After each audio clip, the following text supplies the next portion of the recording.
Bonjour chers amis juristes et non-juristes, bienvenue sur BNJ TV, la chaîne panafricaine de vulgarisation du droit public.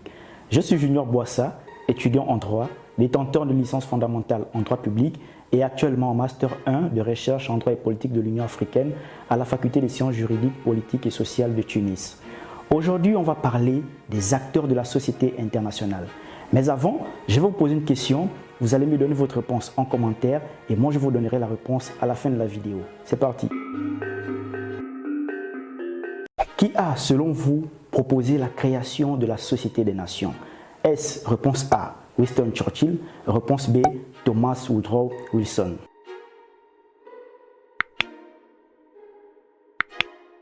Nous vivons aujourd'hui dans une société internationale peuplée de plusieurs acteurs et de ce fait, ils sont très variés, très spécifiques et aujourd'hui on se retrouve pour parler des acteurs de la société internationale. Parmi les acteurs de la société internationale, on peut distinguer deux grands groupes, notamment les acteurs étatiques des relations internationales et les acteurs non étatiques des relations internationales ou encore de la société internationale. Alors, il faut dire que la société internationale est décentralisée, contrairement à la société nationale qui, elle, le pouvoir de l'État est prépondérant au sein de son territoire. La société internationale, du point de vue juridique, est l'ensemble des sujets que le droit international reconnaît des droits, c'est-à-dire l'ensemble des personnes à qui le droit international accorde des droits et leur impose des obligations. Le droit international reconnaît aujourd'hui 4 grands acteurs de la société internationale, à savoir les États, les organisations internationales, les ONG et les firmes multinationales. Pour mieux les comprendre, nous allons les classer en 2 grandes catégories, à savoir les sujets du droit international et les simples acteurs de la société internationale. Première catégorie, les sujets de droit international. Ils sont constitués au nombre de 2, les États et les organisations internationales. Pourquoi on les appelle sujets de droit international? C'est tout simplement parce que le droit international leur a accordé la personnalité juridique internationale. Les États, comme vous pouvez le savoir, sont définis par la présence de 3 éléments cumulatifs: un territoire, une population et un gouvernement. Les organisations internationales, quant à elles, sont très spécifiques et très variées et ne peuvent être créées que par la volonté des États souverains à travers un traité ou une convention multilatérale dont le but, bien entendu, de coordonner au niveau mondial, international ou régional des actions sur un sujet déterminé par le statut qui la réglemente.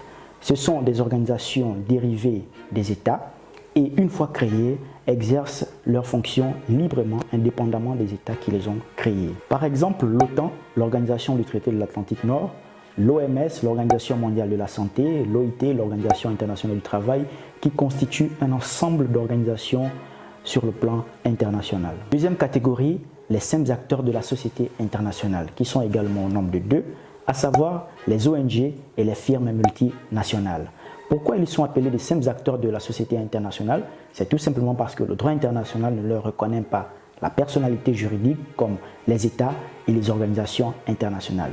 Les simples acteurs de la société internationale sont soumis au droit international, mais qui sont également régis par le droit interne de chaque État selon ses spécificités. Premièrement, les ONG.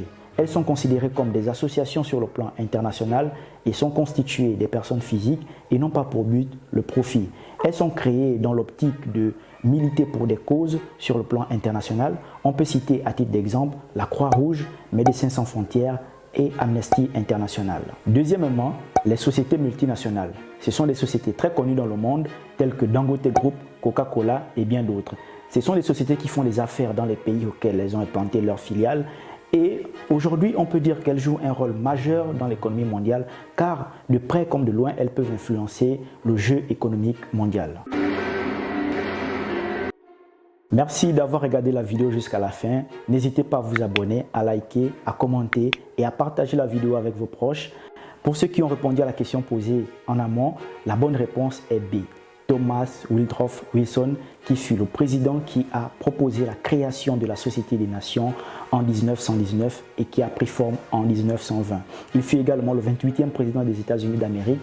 Merci d'avoir écouté BNJ TV, la chaîne panafricaine de vulgarisation du droit public.